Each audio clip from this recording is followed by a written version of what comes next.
الحمد للہ عدد خلقہ ورضا نفسہ وزنة عرشہ ومداد کلماتہ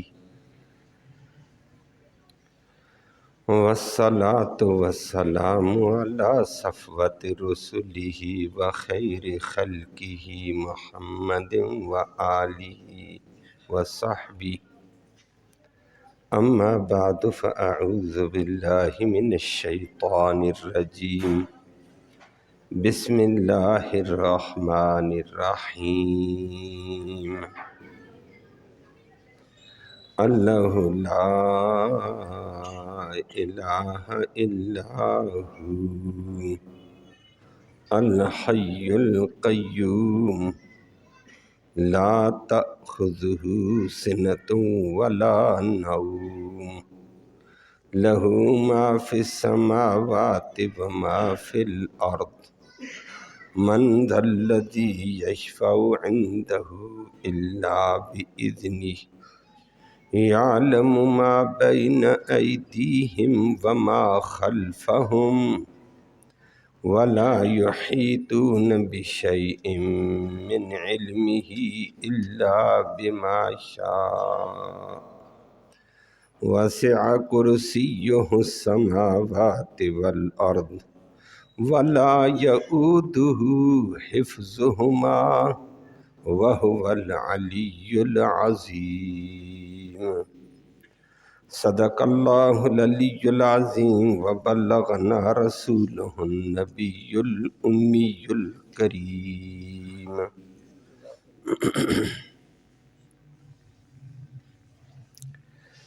قابل عزت تکریم معزز سامعین کرام،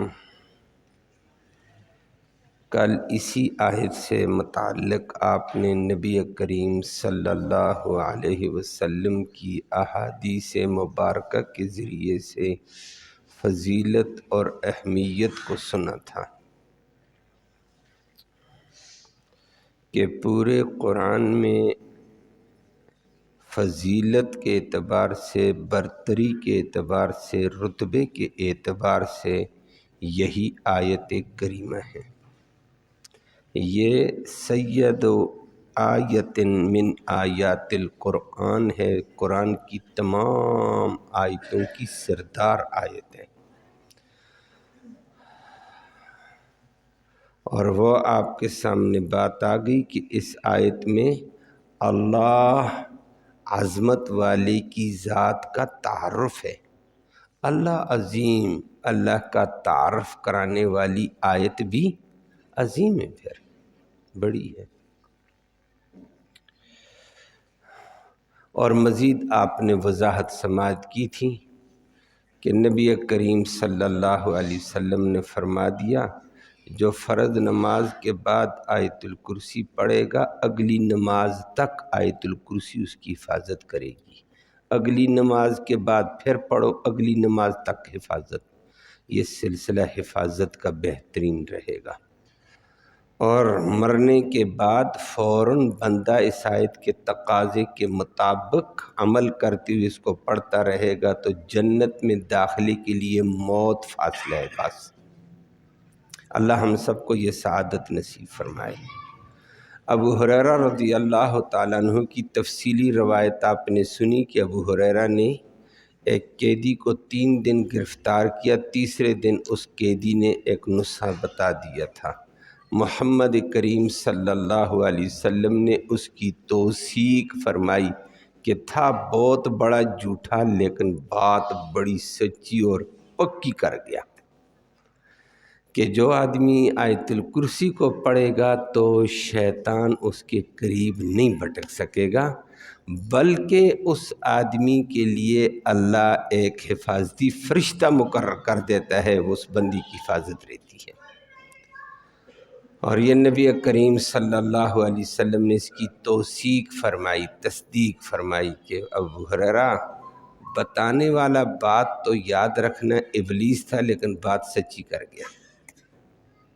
اور کبھی کبھی جھوٹے سے بھی سچی بات نکل جاتی ہے ہمارے معاشرے میں بھی، اور کبھی سچے سے جھوٹ بھی انسان ہونے کے ناطے سے نکل جاتا ہے۔ اللہ ہم سب کی حفاظت کے فیصلے فرمائے۔ اسی کے اعتبار سے آج ایک بات کہ اس آیت میں اللہ نے طاقت رکھی ہے، اسی لیے اس کے مفہوم کو دل میں اتار کر، دماغ میں اس کا مفہوم سجا کر بندہ پڑھے تو اس کی بڑی پاور ہے، بڑی طاقت ہے۔ وہ انشاءاللہ میں نے عرض کیا اس کے 10 جملے ہیں، ہر جملے کے اوپر وضاحت آپ کے سامنے آ جائے گی۔ حضرت عبداللہ بن مسعود رضی اللہ تعالیٰ عنہ جلیل القدر صحابی ہیں نبی کریم صلی اللہ علیہ وسلم کے۔ 22 سال نبی کریم صلی اللہ علیہ وسلم کی شاگردگی کا شرف عبداللہ بن مسعود رضی اللہ تعالیٰ عنہ کو حاصل ہے۔ بڑا عالم تھا، حبر امت اس کو کہا جاتا، امت کا سب سے بڑا عالم۔ وہ ایک دفعہ ان کا واقعہ آتا ہے، طالب علموں کو پڑھا رہے تھے اور ان کے پڑھائی کا اپنا ایک انداز تھا۔ نبی کریم صلی اللہ علیہ وسلم کے دور میں، پھر نبی کریم صلی اللہ علیہ وسلم کے بعد بڑی دنیا ان سے سیراب ہوئی ہے۔ مدینہ کے بعد کوفہ کے اندر اسی نے عمر بن خطاب کے دور میں مدرسہ بنایا۔ مدینہ کی مسجد نبوی سے وہ مدرسہ آگے نکل گیا تھا، طالب علموں کے اعتبار سے، لوگوں کے رجوع کے اعتبار سے۔ اور پھر اسی مدرسے میں ان کے شاگرد امام علقمہ، امام اسود رہے، اور امام علقمہ کے بعد اسی مدرسے کا ذمہ دار امام ابو حنیفہ رحمہ اللہ بنے اور دنیا میں دین کو پھیلایا ہے، بڑے دور تک یہ لوگ گئے۔ تو عبداللہ بن مسعود رضی اللہ تعالیٰ عنہ فرماتے ہیں، طالب علموں کو پڑھاتے ہوئے شاگردوں کو بتانے لگے کہ بھائی آپ کو ایک بات بتاؤں، نبی کریم صلی اللہ علیہ وسلم کے صحابہ میں سے ایک صحابی کا واقعہ ہے۔ وہ رات کو مدینہ سے کسی تقاضے کے لیے باہر چلے گئے۔ باہر جاتے جاتے آگے نکلے تو ان کو ایک جن نے پکڑ لیا، مضبوط پکڑا، اور جن اس کو پہچانتا تھا۔ اس نے اس کو کہا چھوڑو، اس نے کہا نہیں، آپ کو نہیں چھوڑ سکتا ہوں۔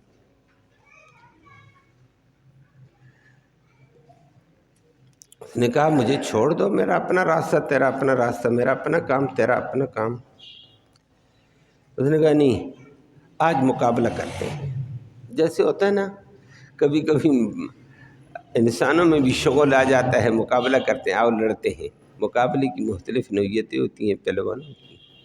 اس نے کہا نہیں، آج مقابلہ کریں گے، آج دونوں مقابلہ کرتے ہیں، یا تو مجھے لتاڑ دے گا یا میں تجھے لتاڑ دوں گا۔ اگر تو نے مجھے لتاڑ دیا میں آپ کو چھوڑ بھی دوں گا، ظاہر ہے پھر مجھے لتاڑ دیا بس، اور پھر میں آپ کو ایک بڑے پتے کی بات بھی بتاؤں گا، اور اگر تم میرے اوپر حاوی نہ ہو سکا جا، پھر میں بھی نہیں بتاؤں گا۔ تو گویا کہ تیرا انعام ہوگا، میں ایک پتے کی بات بتاؤں گا تجھے۔ نے کہا ٹھیک ہے، نہیں چھوڑتے ہو، نہیں چھوڑتے۔ لڑائی ہو گئی ہے۔ لڑائی میں صحابی رسول نے اس کو سامنے سے ایسے بازو ادھر سے ایسے پکڑ کر جھٹک دیا ہے، ایک دفعہ، دوسری دفعہ، تیسری دفعہ اس کو جھٹک پر پٹک کر زمین پہ مار دیا اور اوپر ہو گیا۔ اس نے کہا اب بات کر، تو کہتا ہے میں طاقتور ہوں، کدھر ہے تیری طاقت؟ میں بڑی شے ہوں، کدھر ہے بڑی شے؟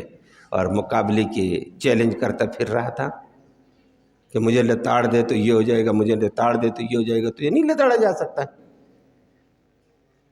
حدیث میں آتا ہے بازوؤں کے عدد سے پکڑ کر ایسے جھٹکتے مار دیا پار کر کے۔ تو اس نے بتایا ہاں بھائی ٹھیک ہے، لتاڑا گیا۔ پھر انہوں نے چھوڑ دیا، چھوڑ کر آپس میں بات ہوئی۔ اس نے کہا یہ بتا، تمہارے سارے جن اسی طرح کمزور ہیں؟ جملہ سمجھ آیا؟ تمہارے سارے جن اسی طرح کمزور ہیں کہ ایک دو جھٹکوں میں پار کر کے رکھ دیا، تجھے ہلنے نہیں دیا، اسی طرح کمزور ہیں سارے۔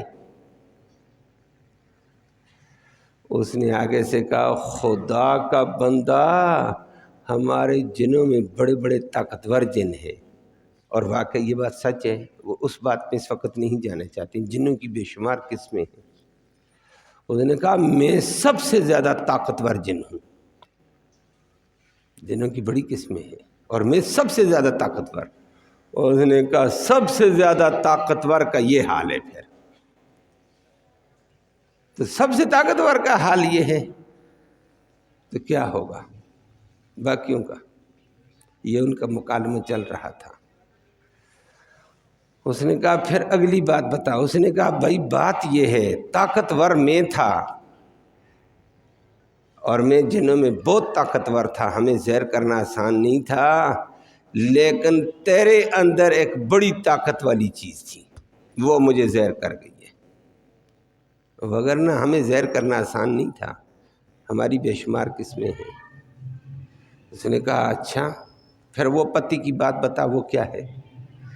اس نے کہا یاد رکھنا، قرآن میں ایک آیت ہے جسے آیت الکرسی کہتے ہیں، جب بندہ یہ پڑھ لے تو سارے جنات اس کے آگے کمزور پڑ جاتے ہیں اور جنات اپنا راستہ چھوڑ دیتے ہیں، ٹھہر نہیں سکتے ہیں۔ اس لیے میں آپ کا مقابلہ کیسے کرتا؟ اس نے کہا یہ پتے کی بات ہے، ٹھیک ہو گیا ہے، بات تو صحیح ہے۔ اللہ اکبر۔ تو آپ کو اندازہ ہوا ہے کہ جنات کا تقابل کرتے ہوئے آیت الکرسی والا صحابی رسول ایک سچا مومن اس کے اوپر حاوی ہوا، تو مومن کی طاقت زیادہ ہے ایمان ہو تو، وگرنہ جنات میں دیو قسم کے ہیں، ہیکل قسم کے جنات ہیں، لیکن ایمان کی طاقت، توحید کی طاقت بڑی قوی ہے۔ اللہ ہم سب کو یہ نصیب فرمائے۔ صحابی رسول نے کہا اچھا تو یہ تو آپ نے پتے کی بات بتا دی، ٹھیک ہے۔ عبداللہ بن مسعود سے ان کے شاگردوں نے پوچھا استاد جی یہ بتاؤ یہ صحابی کون تھا؟ ایک ہوتا ہے نا تجسس ہو جاتا ہے آدمی کو، وہی جن کو لتاڑنا بڑی بات ہے، یہ صحابی کون تھا؟ اور صحابہ کرام کا کبھی کبھی انداز ہوتا ہے نا، بات اپنی ہوتی ہے، کہہ دیتے کسی ایک بندی کی یہ بات ہے، اپنی تعریفیں شریفیں نہیں ہوتی ہیں، جہاں اپنی تعریف ہو اس کو مبہم رکھ دیتے، ایک بندی کی یہ بات ہے، ایک صحابی کی یہ بات ہے۔ تو شاگردوں نے اس نے کہا چھوڑو اس بات کو، بس تمہیں بھی میں نے پتی کی بات بتا دی ہے، اس پر چلو۔ انہوں نے بار بار اسرار استاد جی بتاؤ یہ کون ہے؟ ذہن طالب علموں کا ادھر گیا، کیا پتہ استاد جی تو نہ ہو۔ اور عبداللہ بن مسعود کا قد چھوٹا سا تھا، پتلے سے آدمی تھے، بہت دبلے پتلے تھے، صحابہ اکرام نے سب سے کمزور دبلا پتلا آدمی عبداللہ بن مسعود تھا۔ نے کہا استاد جی بتاؤ کون تھے؟ اس نے کہا خدا کے بندو تم اصرار ہی کرتے ہو تو یہ عمر کے علاوہ کون ہو سکتا ہے؟ یہ عمر تھا۔ اللہ اکبر، واہ بھائی، عمر ہی تھا۔ بات سچ ہے، وہ حدیث میں تمام حدیث کی کتابوں میں موجود ہے، مناقب میں نبی کریم صلی اللہ علیہ وسلم کا اکثر یہ جملہ آ جایا کرتا ہے، یا ابن خطاب، او خطاب کے بیٹے، لو ان شیطان سلک فجن، اگر شیطان کسی وادی میں کسی گلی میں چلتا ہوا چلا جائے اور تو آ جائے، لسلک فجن غیر فجک، شیطان تیری گلی تیرے راستے کو چھوڑ کر دوسرے راستے پہ نکل جاتا ہے۔ شیطان ابلیس تو عمر کے لیے جن تو جنوں کا باپ ابلیس بھی گھبراتا تھا، عمر تو عمر تھا۔ یہ نبی نے اکثر فرمایا تھا کہ عمر کی عجیب ایک شان تھی، اور واقعتاً اس وقت سے لے کر آج تک نبی کا یہ عجیب جملہ ہے، جہاں عمر وہاں شیطان بھاگتے ہیں۔ آج بھی جہاں عمر کا اثر ہو شیطان ادھر نہیں جاتے ہیں، جیسے کیسے شیطان بھی ہو، عمر ہے۔ اللہ اکبر۔ تو عمر کی ایک عظمت تھی، تو عبداللہ بن مسعود نے فرمایا بھائی تمہیں تو مسئلے کا بتا رہا ہوں کہ آیت الکرسی میں طاقت کتنی ہے، یہ بڑی طاقت ہے۔ اللہ ہم سب کو اس کے ساتھ جڑنا نصیب فرمائے۔ ایمان کی طاقت، روحانی طاقت بلند ہوا کرتی ہے۔ آج مسلمان ان چیزوں سے دور ہو کر خراب ہو رہا ہے، یہ مادی کی طاقتوں پہ چلا گیا، یہ اسباب کی طاقتوں پہ چلا گیا، اور مسبب الاسباب نے جو اس کو دیا اس کی طرف دھیان اس کا کم گیا۔ اللہ ہمیں اپنی ذاتی کبریائی کا یقین کامل اور اطاعت نصیب فرمائے۔ دوسری بات آیت الکرسی ہے۔ آیت الکرسی میں اللہ نے ایک مرکزی دعویٰ ذکر کیا، جو دعویٰ تمام انبیاء علیہ السلام کا تھا، جس دعوے کے اشاعت کے لیے، تبلیغ کے لیے، پھیلاؤ کے لیے سارے انبیاء کو اللہ نے بھیجا، ڈیوٹی لگائی ان کی، وہ دعویٰ توحید ہے۔ اور فرمایا اللہ نے پہلے اللہ لا الہ الا ہو، یہ مرکزی بات تھی، یہ سورت کا دعویٰ، یہ آیت کا دعویٰ ہے۔ مطلب کیا؟ اللہ کو تو آپ جانتے ہیں، اللہ لا الہ، کوئی بھی الہ نہیں، الا ہو، مگر وہی اللہ۔ تو مطلب کیا؟ کائنات میں کوئی بھی الہ نہیں اللہ کے علاوہ۔ آسمانوں کی بلندیوں میں الہ نہیں، زمین کی پستیوں میں کوئی الہ نہیں، فرش زمین کے اوپر الہ نہیں، عرش بری پر بھی کوئی الہ نہیں، انسانوں میں کوئی الہ نہیں، جنات میں کوئی الہ نہیں، نبیوں میں کوئی الہ نہیں، ولیوں میں کوئی الہ نہیں، فرشتوں میں کوئی الہ نہیں، کائنات کے اندر نبی، ولی، جنات کوئی بھی الہ نہیں، شجر الہ نہیں، حجر الہ نہیں، الہ ہے تو صرف ایک اللہ ہے۔ یہ اس الہ کو بھی سمجھنا پڑے گا، وہ بعد میں بات کریں گے۔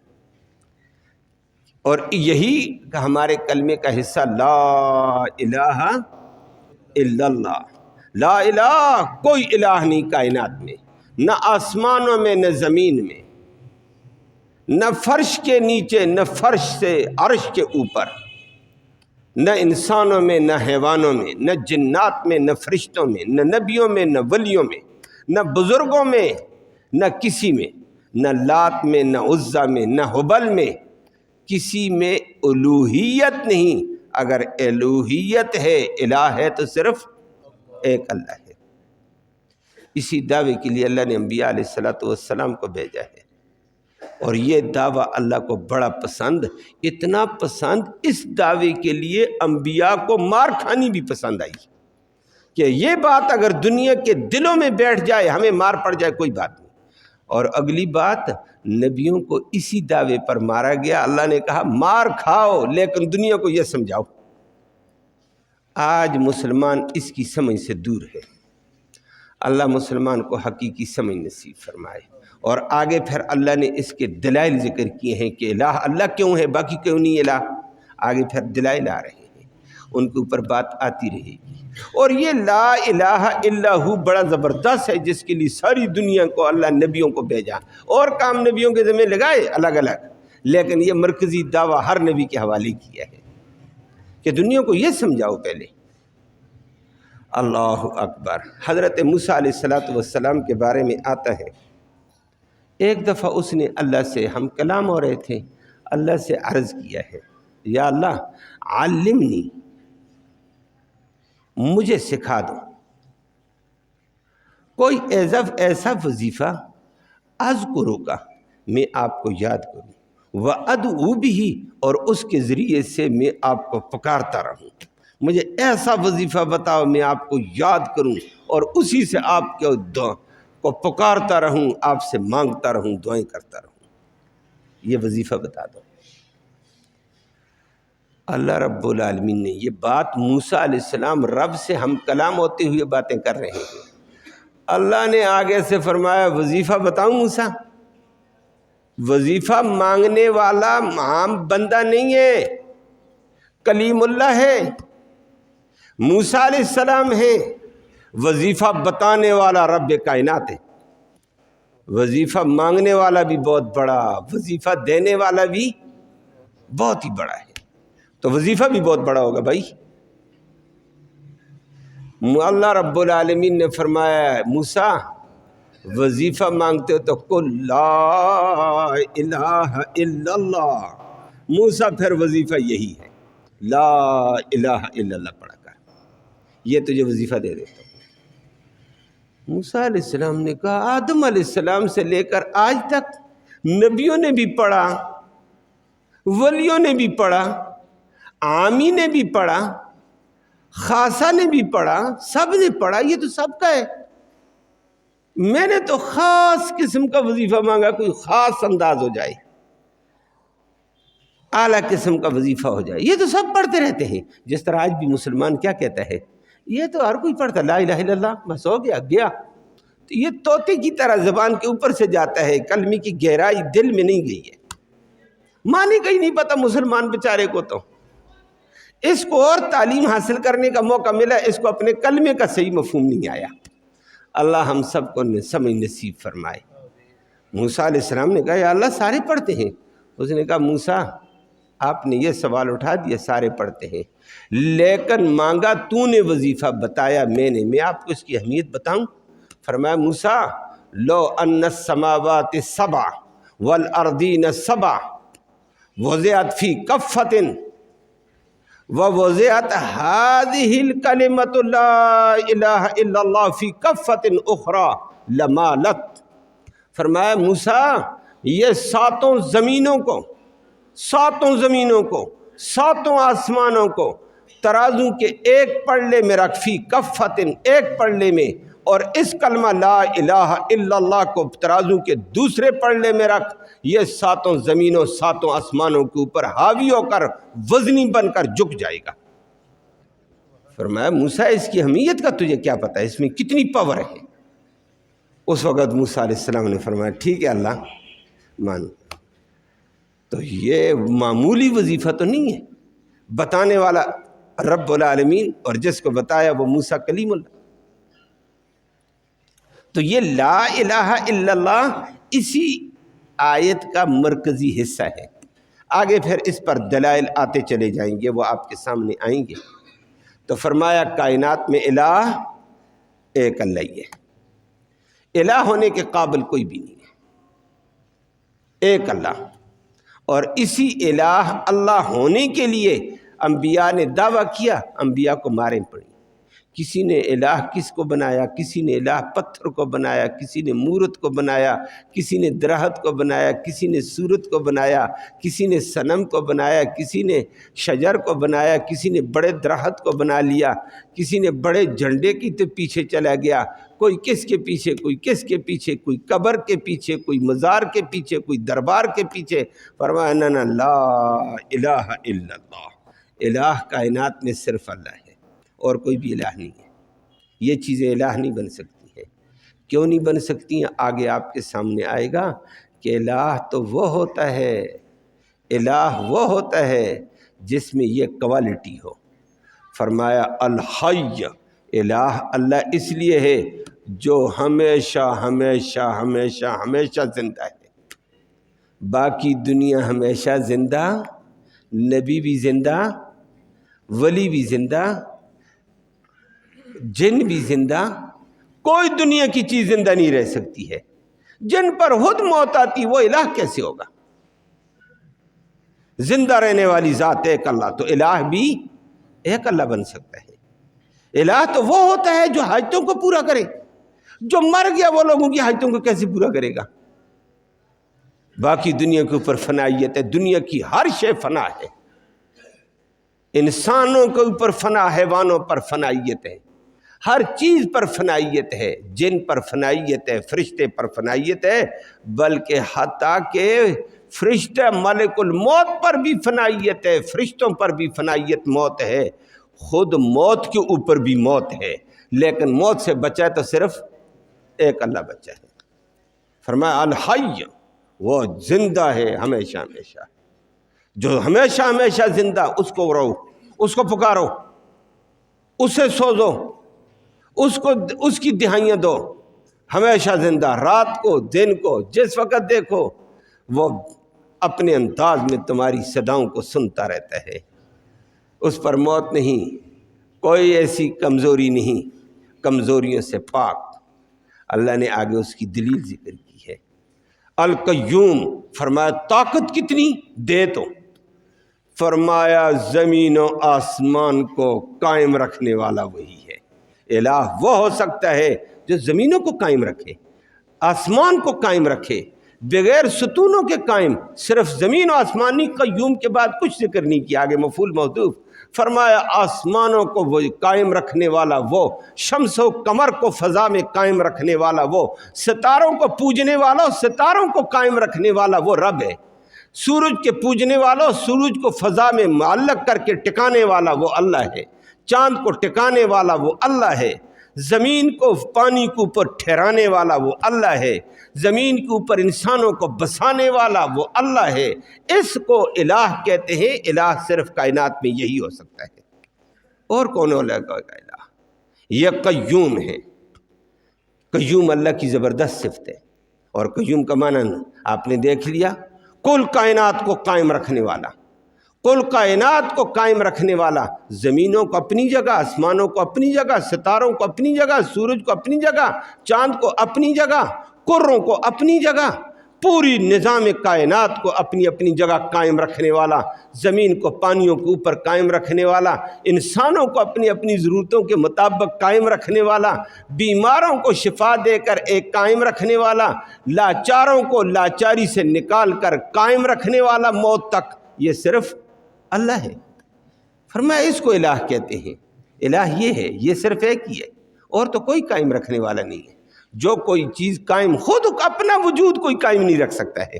میں اور آپ اپنا وجود قائم رکھ سکتے ہیں، کوئی انسان اپنا وجود قائم رکھ سکتا ہے، جب تک وہ قائم رکھے تو قائم، وہ قائم ہونے کو ختم تو ہماری مجال نہیں آگے چل سکے۔ قائم رکھنے والا وہ ہے، الہ وہ ہو سکتا ہے۔